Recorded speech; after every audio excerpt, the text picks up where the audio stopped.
Wonderful. We are live. Hopefully everyone is jumping on right now. Welcome, welcome, welcome everybody. We are back again for Weddinar. I am so excited. I feel like this week I've just completely been selfish and gone, what do I need help with?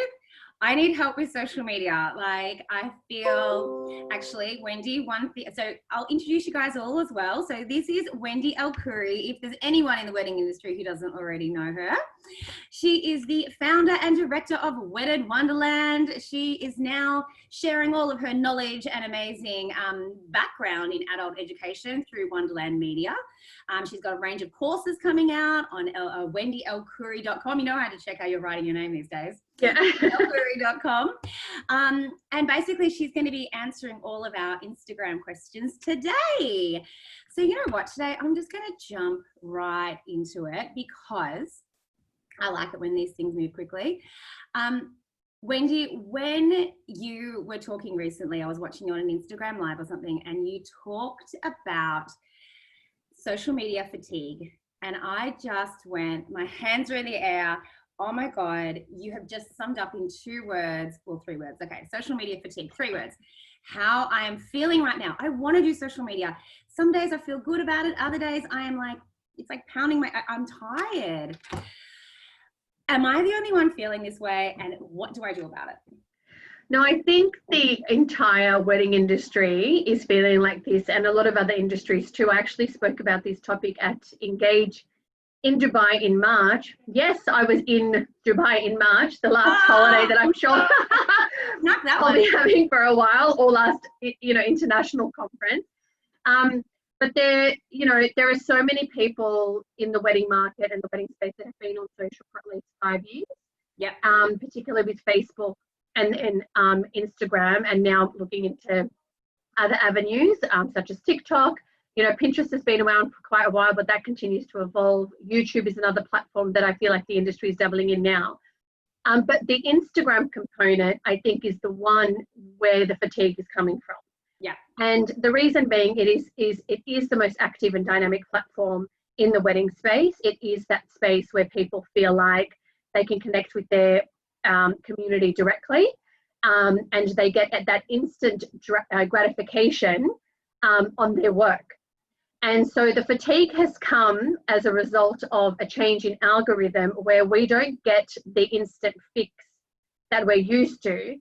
So then we feel like, well, hold on a second, is this really worth me doing? Nobody's commenting, I'm sitting around waiting for the likes. And so, what's the point of me sharing this content? And that is a result of doing what you've always done on Instagram. So many people still focus primarily on that feed. They share one post, every couple of days and sit around waiting for some sort of acknowledgement and gratification. Social media is all about what you're willing to give, not what you're willing to get. And we got quite spoiled quite early on because being the wedding industry, being creative and having amazing content, we were getting all these hits and all of this excitement and all this anticipation. Now that we're no longer early adopters, there's nothing, we look at Instagram and they've just introduced Reels, for example, but, is the platform as exciting as it once was?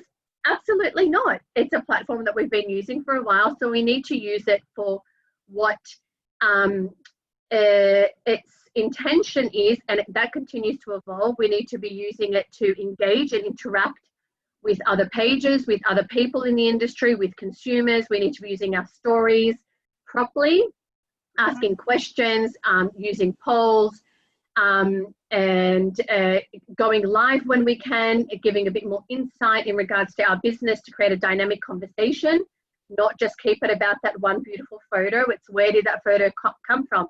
Who is that couple? How can I learn more about that wedding that took place, and what's relevant in all of that information to me? So the picture used to tell, 1,000 words, or say, the saying is say 1,000 words, tell 1,000 words. Now it's kind of the opposite. If you don't have the context that supports the content, you don't have the written copy that makes sense for what you're sharing, and you don't have an overarching brand tone, and you kind of have an idea of why am I sharing this? It becomes very passive. You become incredibly exhausted by sharing it because you've lost your why too. Yes. Yes. And that's really where the fatigue comes from. So focus on your why, focus on what you're giving, focus on the things you were doing when you started, like interacting and finding new people to work with, new pages, and businesses that you can engage and have conversations with via the DM messaging. Respond to comments on your page, share your stories and use your highlights properly so it actually outlines what your business is about. And check in with your community.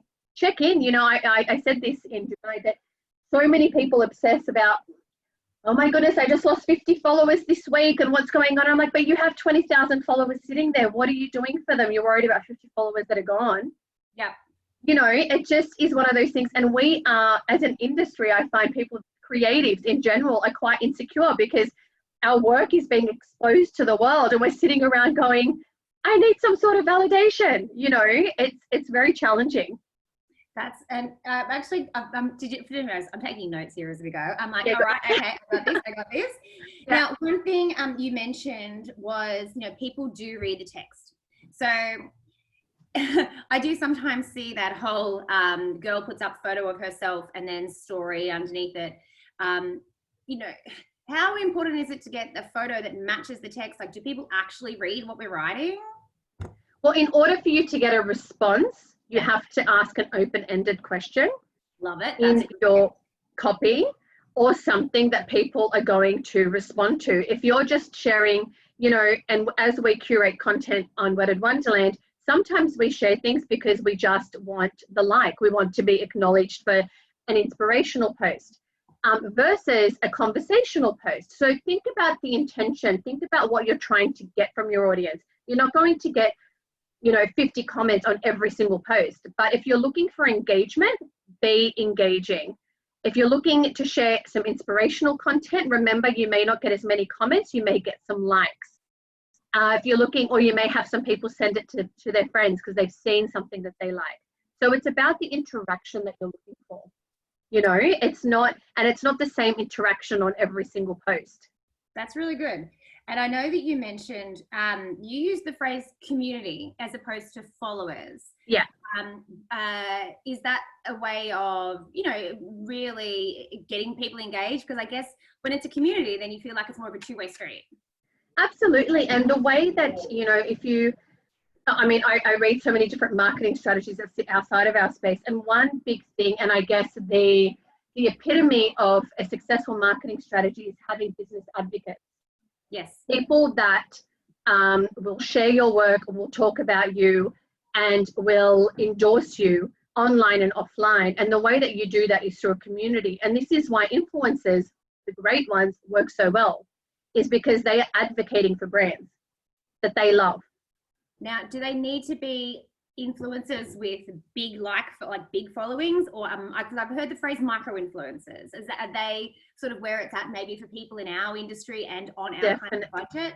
It's so funny because in my courses I speak about a new type of influencer called a nano influencer. Ooh. Yes. So the micro influencer is somebody who is very, very influential in our space. It's somebody who generally has less than, in some industries there's 20,000 followers, in some industries there's 50,000 followers. What it means is somebody who is active within your community physically and interacting with your audience, an audience that you want to tap into. So you may find an influencer who lives in Sydney, who is recently engaged, who looks like an enlightened bride, right? That is the influencer that you would want to tap into because she probably has an audience of people who are interested in what she's interested in, and that's why she's influential in that space. In fact, in the wedding industry, micro influencers tend to have a lot more impact when you work with them over time. And I like to refer to an influencer as an ambassador as well. Yeah. Over time, because we're a long shelf life industry. We're not an industry that's it's like advertising on radio once. Yeah. You use an influencer once and you go, oh, that was great. And I think some people saw what was happening and I got a bit of a fix, and then what happened? So using influencers, it's really important to use them over time and actually have a strategy around it.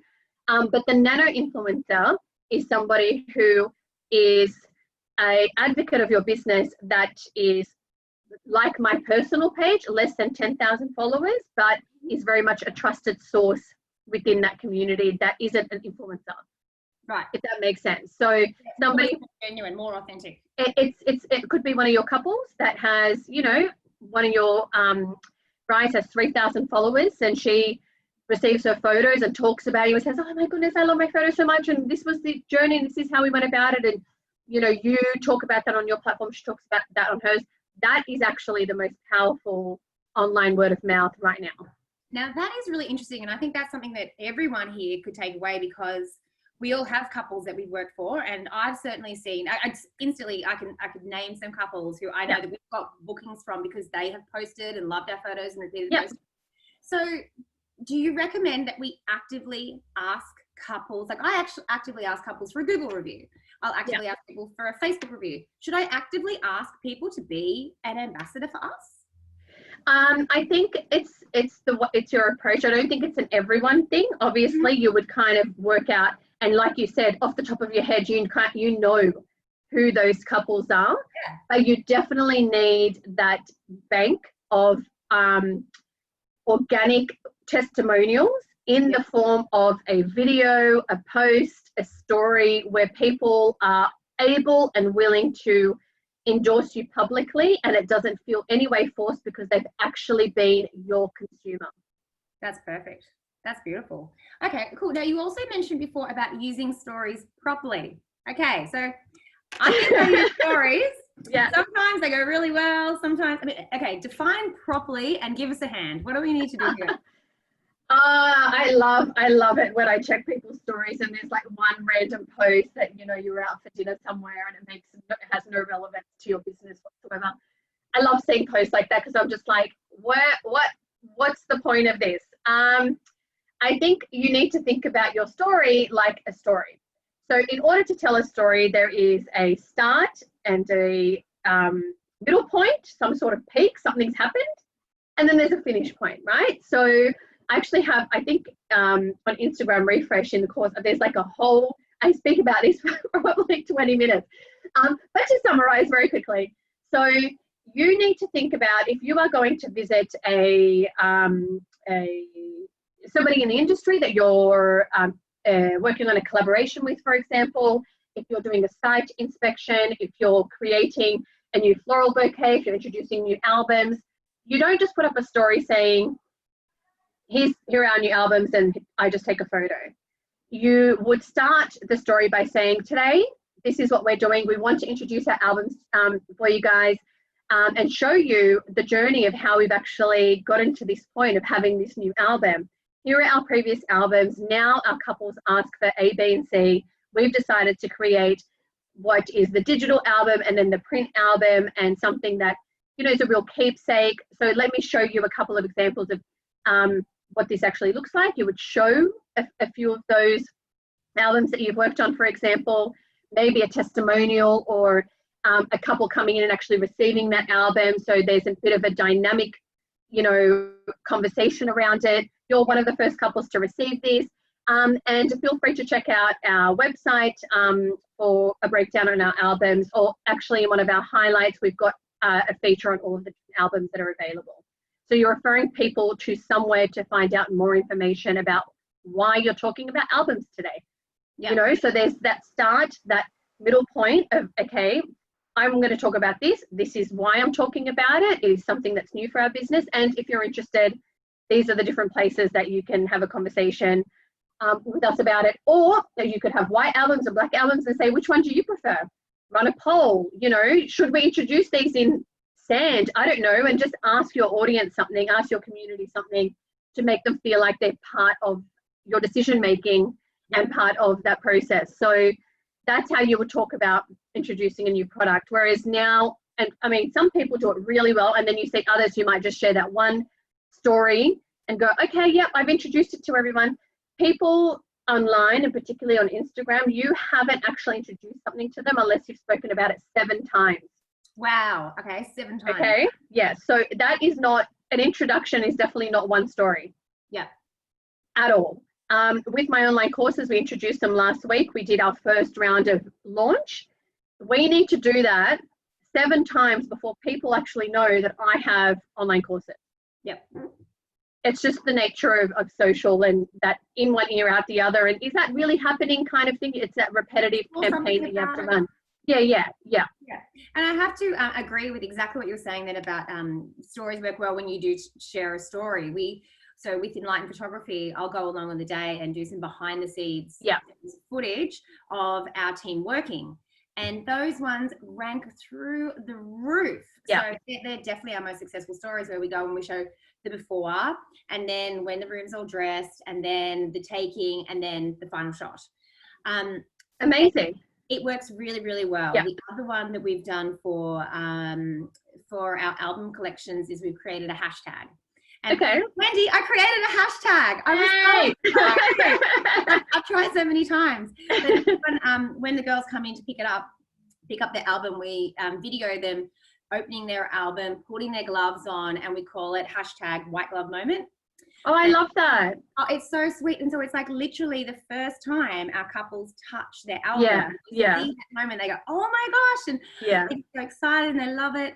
And then I've had 2 couples now who came in recently and they go, oh, we can't wait for our White Glove Moment. And I went, yes, it's working. It's working. That's when you know it's working. Yeah. Oh, that's awesome. No, that's really good. So is it okay if I cheat a little bit though, and like record one day, and then, because you mentioned then about telling a story, I can back up my video and then just put it all together in one hit. Oh, definitely. You know, it's not everything needs to happen live. I think that and especially right now in this, you know, interesting scenario that the world's in at the moment, and, you know, the constant changes around COVID weddings and what you can and can't share online. This is the Zoom that I did earlier this week.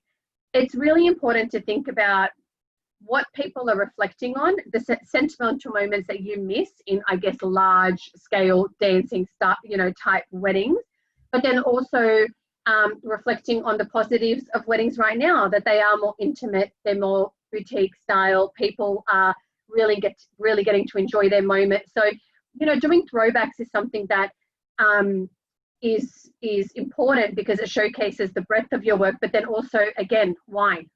Yeah. Why?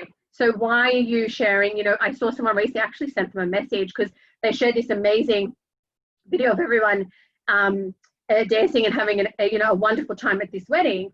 And I said, you need to write throwback, or you need to write when that was, and then why you've shared it now. Otherwise people go and go, what's going on? And, you know, like, it's just, you know, we're in a hypersensitive environment at the moment. So, and then there's a sentimental attachment from your perspective as a business owner.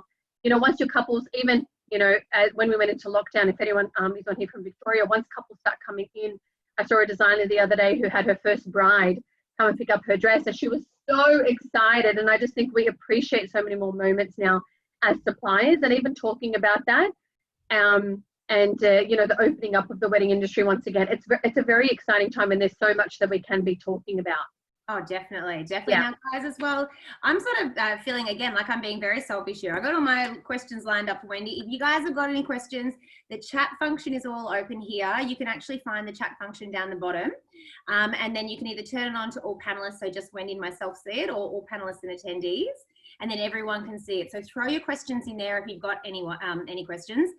I have got a really contentious question for you now, Wendy. Oh, okay. Ooh, get Friday afternoon, bring it on. Oh, actually, yeah, I've got my coffee today. I forgot my wine. What's going on there?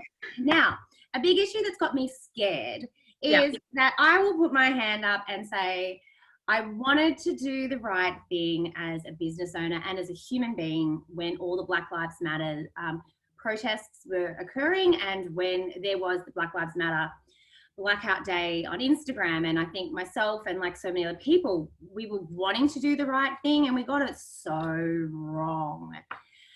To the point that then when recently the Black and White Women Empowering Women Challenge came out, I was too scared to post anything. Because someone said to me, oh, that started as a way to support Turkish women who were, and I was like, I'm not touching this. Yeah. I am so scared of getting it wrong. Now, Yeah. do you have some advice about what we should do before jumping onto a bandwagon, or some advice about how we should handle those sort of scenarios? I think again, it comes down to the why for you. So why are you supporting any particular movement? And just being really honest and saying, you know, I don't really know what to say, but we, you know, support, you know, this particular cause, whatever the cause is that you're referring to, and really, really ensuring that you don't get political in any way, shape or form. The way that we protested effectively through Wedded Wonderland was by actively sharing couples of colour. Yeah. And being very mindful of that. And we always have, but we really made a point of that in those couple of weeks. We had, you know, we know international publishers in Africa and in the States, and we were contacting them saying, what do we do? You know, I think in these circumstances, and when you don't know, it's about reaching out to the person who is suffering or who is politically charged, and say, can you tell me what you feel like is appropriate for me to share, because I do want to share something, but I don't want to get it wrong. Yeah. And finding someone within that community. You know, I had people contact me with the Beirut explosions last week saying, I don't really know what to say. And so, you know, quite a few people, even in media, went silent because they were so afraid of saying the wrong thing. And even I shared a video of on my personal page of somebody who was speaking about all of the different politicians and how horrible they all are. And I shouldn't have even shared that on my own personal page, because I had some people take offense to that and thought, that's, you know, I'm just sharing, you know, what obviously is being spoken about. But it's really important in those situations to not get political, because at the end of the day, we sit in the wedding and event market. You know, we were very, very cautious of what we were sharing once the BLM movement started, and we were completely focused on that. Then we shared an update, because an update for the wedding industry happened in between. We shared that. Hey guys, here's an update. You know, we are a wedding page. We are just wanting to keep you informed, and we still got blasted. And I think when, you know, we had people go, oh, there are bigger things that, you know, happening in the world and this, and we responded and said, we understand that, we have acknowledged it. Please check all of our other posts. But our job is still to keep the wedding market informed. So we had to share this post. Yeah. And that's it. Like, sometimes you kind of do have to send, if you're not offending anyone. But it was so funny. I had a friend of mine the other day. She's half Muslim, half Christian, and she felt compelled to support this black and white women's movement. And she shared something, and somebody attacked her for saying, you know, you're making this about Arabs. And she's like, I am an Arab. And it's like, you know, online, it's one of those things that if you want to talk about apples and somebody else wants to talk about oranges, they will fight you about why you're not talking about oranges. Yeah. So sometimes you are opening that can of worms, and as business owners who have businesses to run, we can expose ourselves in ways that we're just like, like, this is way too much. I just don't even know how to manage this. Reach out to people who are more informed. Firstly, don't just share something for the sake of it. Understand the intention and meaning behind that. Yeah. And right from your perspective, I don't know what to say, so I'm just saying that I'm here and I acknowledge what's happening in the world, and that's enough. That's, you know, advice. Yeah, that is really good, and I think that it's coming from that real place as well. Yeah. Like, just say that you want to do something, but you're not even sure, and you hope you're doing it right. That's awesome. And have a look at what other people are sharing as well. Sorry, just have a quick glance on what other people are sharing and whether people are getting politically charged about those things, you know, within our community and outside as well. Just, do a little bit of research before you jump on that bandwagon, please. I think I'm playing it very careful at the moment. Now, I've got a couple of questions here for you, Wendy, that are coming up. Okay, I'm going to go to Fiona's first, and I can see I've got Marios and Luke. I can see you've got your hand up, but I can't see a question for you, Dal. So chuck a question in there if you've got one. Now, how do you make your clients, I can't wait to talk about this one too. How do you make clients take COVID seriously without putting a dampener on the day? I'm a celebrant, and no, I need to make announcements around this, but I know some couples are going to forget it on the day. Okay, so what are your thoughts on this, Wendy? How do we get our couples to take COVID seriously? I think that you need to get them to sign off on something that is like, these are the COVID safe practices that we are complying by, and this is something that we need you to sign off on, basically. Yeah. I would have an FAQs sheet on your website, in your highlights, wherever it is, just talking about all of the questions that you get asked, so you're not repeating yourself constantly. Yeah.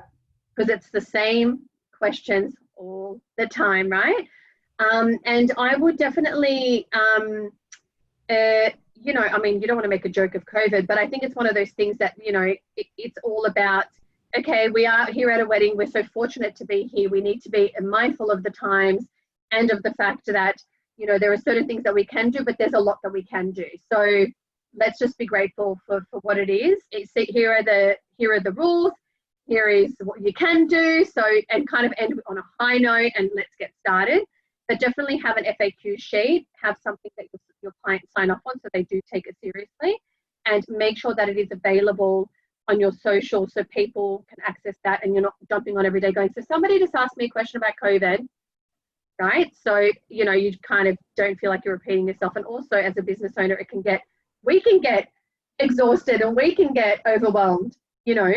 100%. Yeah, and sorry, you go. Yeah, I mean, there are government websites that have all the right information. We're writing about, you know, COVID safe practices and restrictions consistently. We get questions all the time. What should I do with this supplier? What should I do with this venue? What should I do with this? And, you know, or this person's doing the wrong thing. And we go back and say, we are not the COVID police. We are here to inform you. Yeah. And we cannot give you any personal or legal advice. But, you know, this is generally what the rules are. And that's kind of how everyone needs to play it, I think, at the moment. Yeah. Well, I think coming to share what we're doing from Enlightened Photography's point of view, we just had a chat with our team members this morning, obviously in light of the video that came out in the last couple of days that went viral of a big dance floor and a lot of, you know, dancing and intermingling and no social media and no social distancing happening. We are going to put in place a new form. So we always get our couples to fill in a questionnaire. Would you like your photos to be used on social media? Yes, no, tick box, tick box. So we're going to add a tick box to that. And we're just going to say that basically get them to understand that if COVID safe practices aren't occurring at the venue, we're not going to be able to get as close to them to photograph them. Yeah. Our team will be wearing masks. And for me, it's one of those things of I need to not only look after my couple today, I also need to look after my couple on Sunday and on next week. And I can't afford for any of my photographers to have to go into quarantine, to have to self-isolate for 2 weeks and all those things because they've been even just exposed in that kind of scenario. So we're actually going to be popping in place and a thing that says, you know, please understand and appreciate that we may not be able to take the photos that you make that we would normally take if COVID safe practices are not occurring, and our team will be wearing masks and things like that. So we're just going to really try and protect our team members the best that we can, not just for themselves, but also for our future couples as well. Yeah, absolutely. And I think that's the biggest concern is the exposure component at weddings. And we need to take that really seriously. And I think a lot of the times the couple takes it seriously, it's the guests, you know, and having that conversation with the venue prior, whatever service provider you are, you need to be contacting the venue that you're going into. You're in their environment and saying, what are you guys doing? Please make me aware. This is what I'm doing, just so we're all on the same page. Yeah, it's going to be a lot of that conversation back and forth. And I can see from here, cheers, I'm sending them all my COVID plan, but love the idea of frequently asked questions. Thanks. Yeah, definitely. Anything that can reduce the amount of times you have to repeat yourself. Yeah.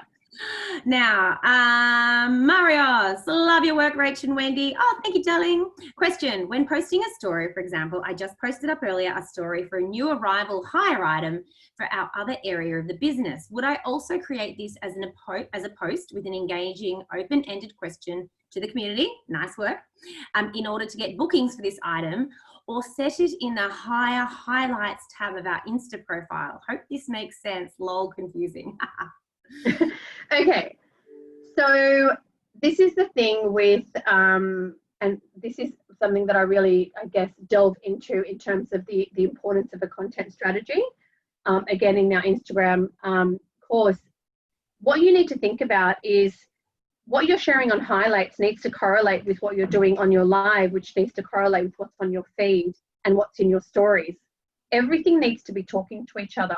Yeah. So you may think, okay, well, I'm going to introduce this in my stories and let people know that, you know, it's there for the day. But the question that you ask in the story or the question that you ask in your feed, you should then be sharing that information onto your stories, for example.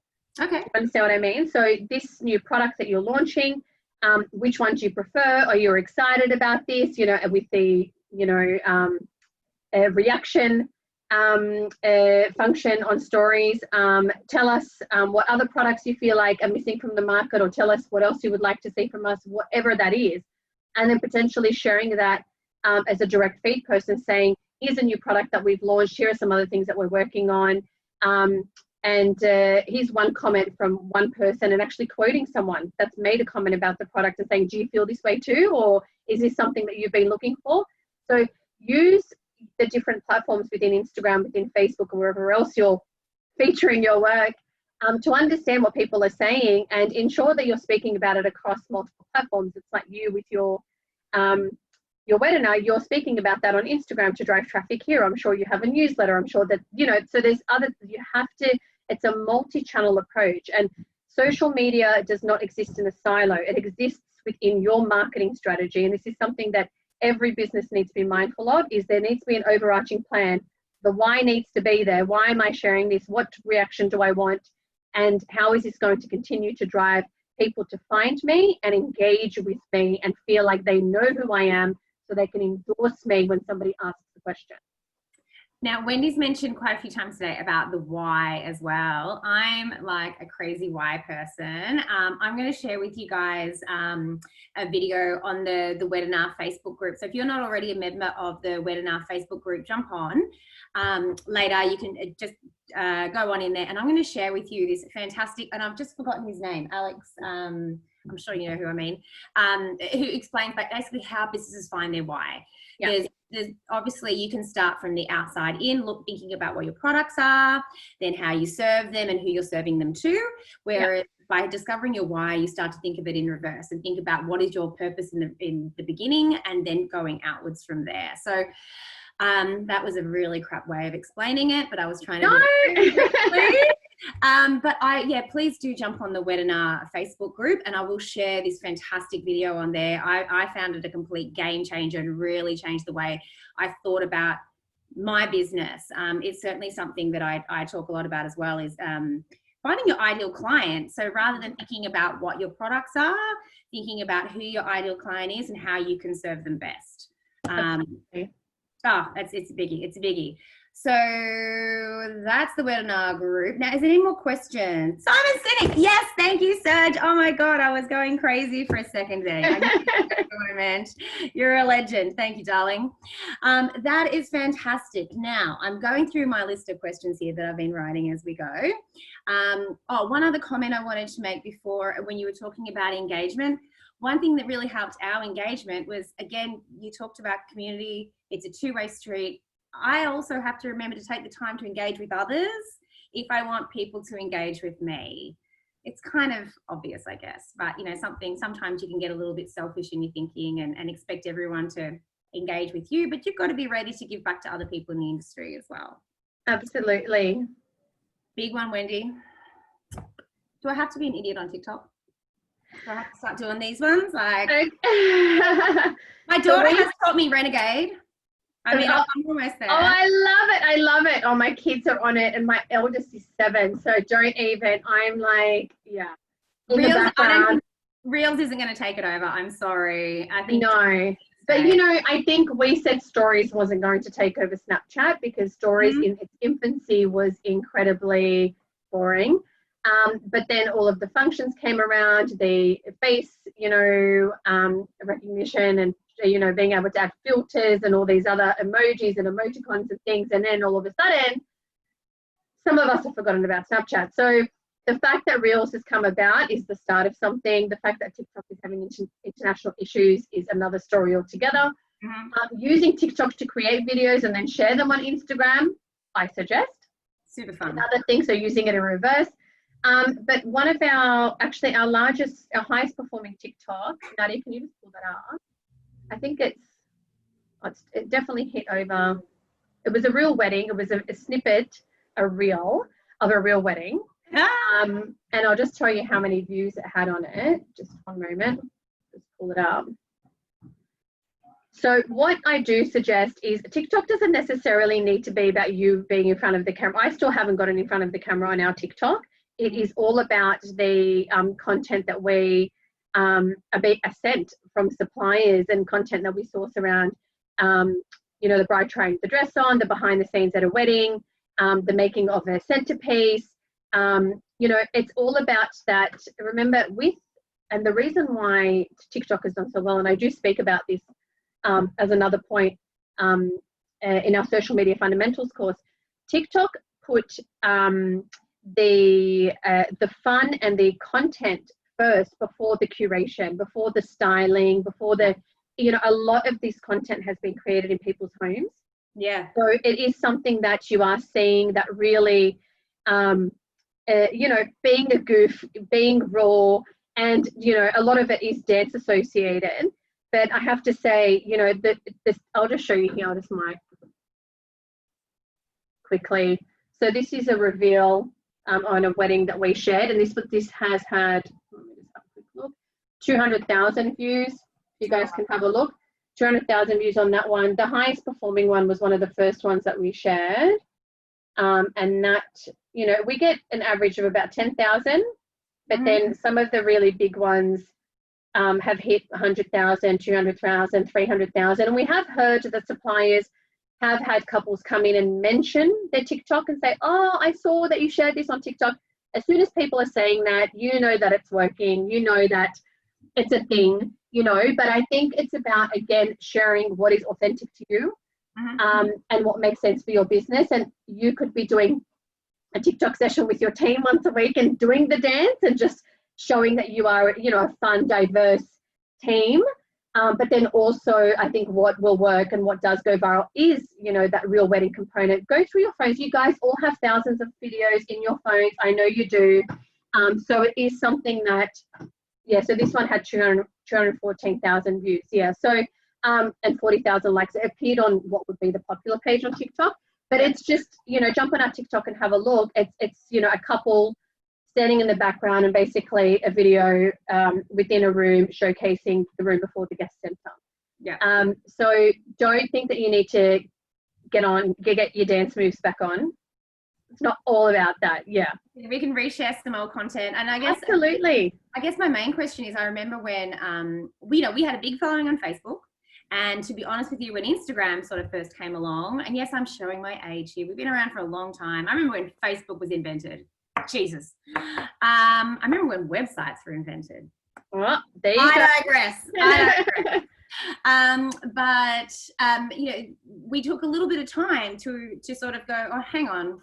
Now we want to cling to Facebook, because, you know, we built up such a big audience there, and we were probably a little bit slow shifting to Instagram because we sort of didn't want to admit that there was a new platform that we needed to adapt to. Yeah. But I guess that's probably that jump that we need to make to TikTok now, to sort of go, look, you know what, it is a real platform, it is going places, and we need to be a part of it. Am I right?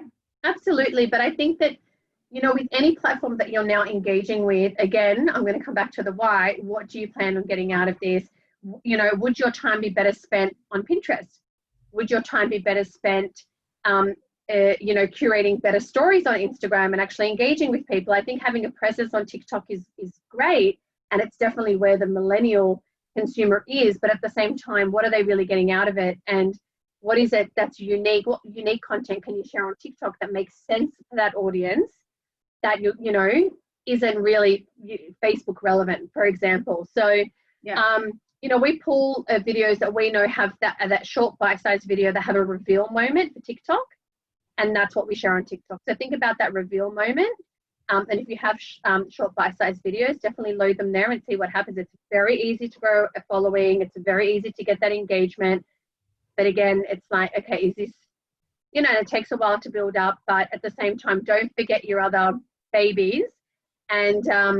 And really, like, I would strongly encourage businesses to think about that multi-channel approach and where your time is best spent. Yeah, and you know, it's funny.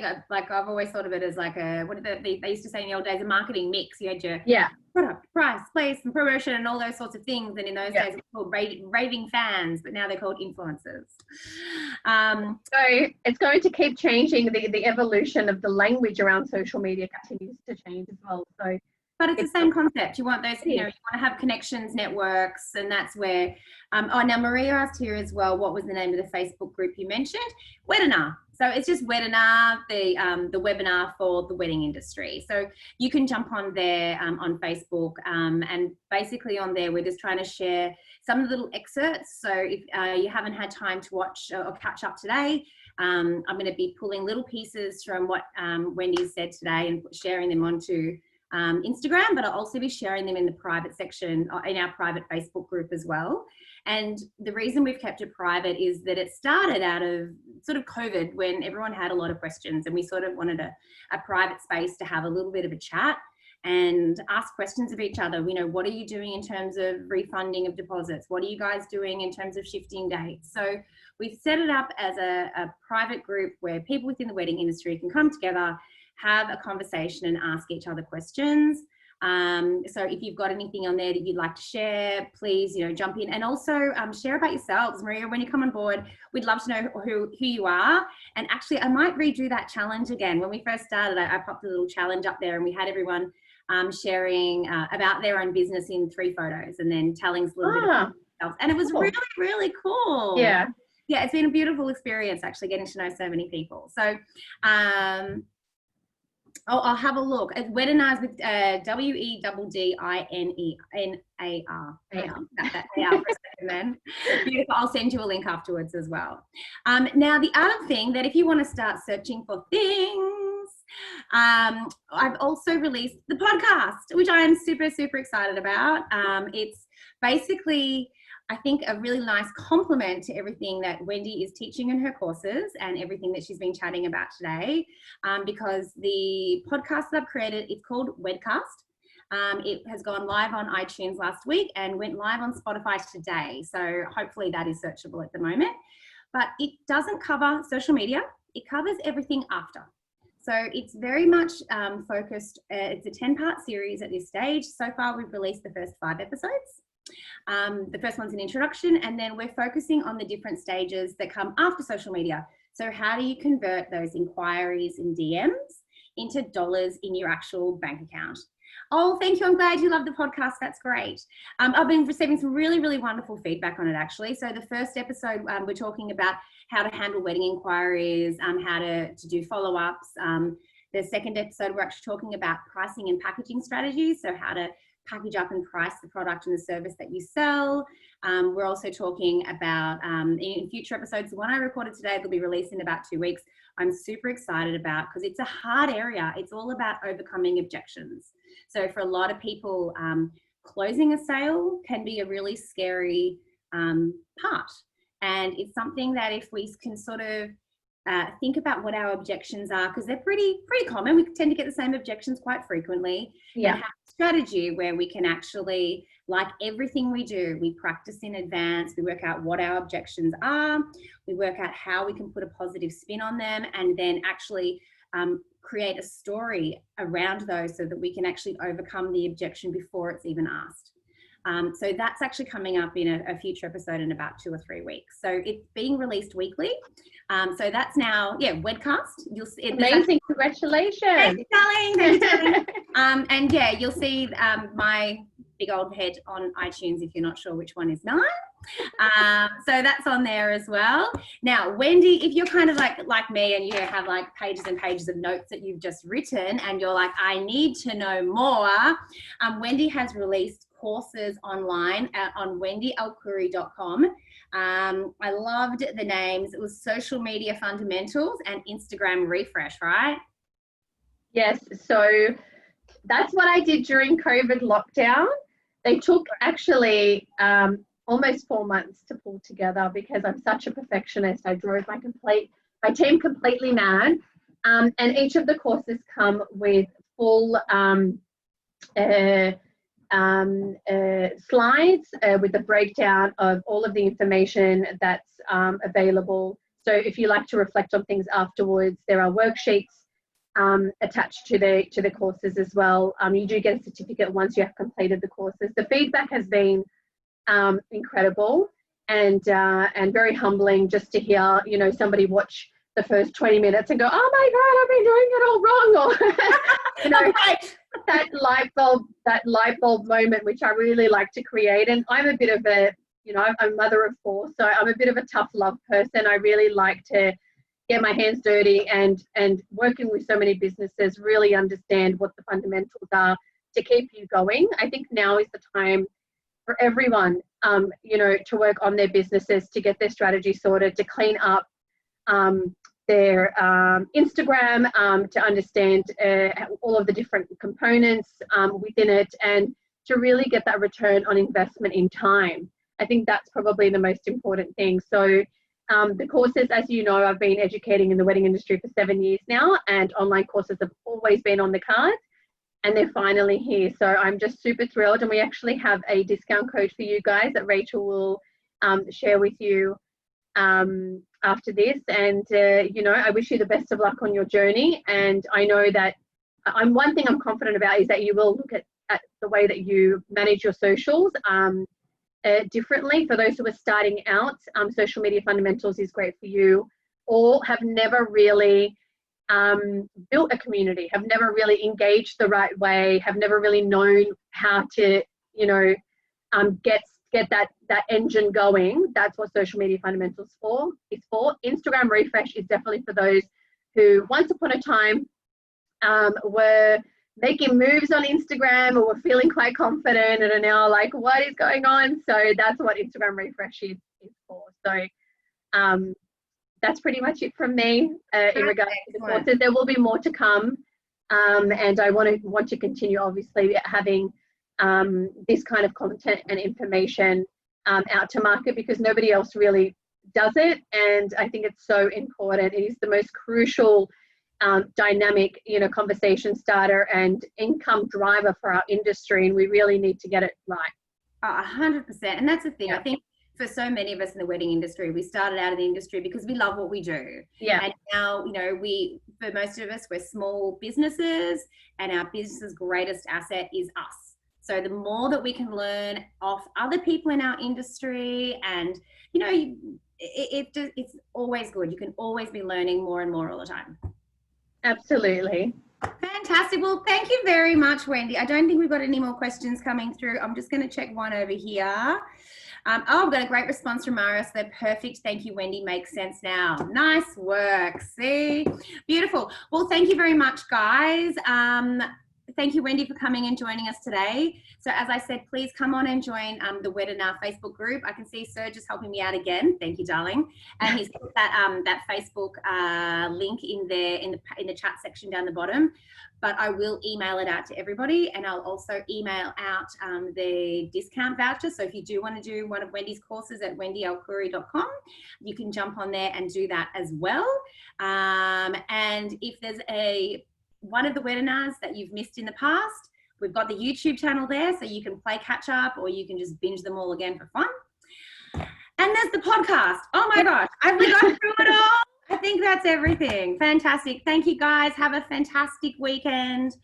Must be drinking wine time by now. Or you have a wonderful time. You. I'll see you guys next week. Thank you. Thank you so much for having me. Have a wonderful weekend, everyone.